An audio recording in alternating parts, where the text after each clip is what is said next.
E allora ci siamo, proseguiamo subito con la cerimonia di premiazione dei 100 metri rana assoluti maschi. Consegna le medaglie l'assessore allo sport del comune di Treviso, Silvia Nizzetto, che consegna la medaglia di bronzo per il suo terzo posto. Third place, bronze medal for Cercle de Nacher de Marseille, 1:03:07, Mattia Lotz.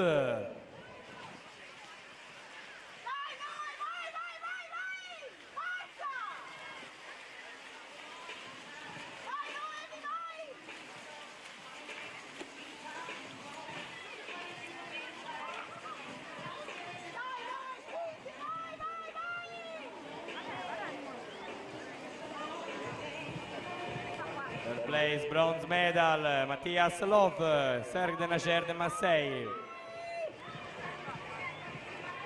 Secondo posto, medaglia d'argento, second place, silver medal, Jean Duncas, Cirque de Nacher de Marseille, 1:01:91.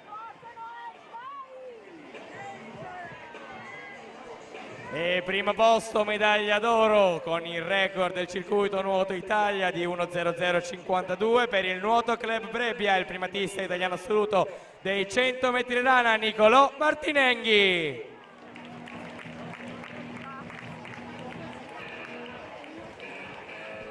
Alla partenza gli atleti della terza serie esordienti a femmine.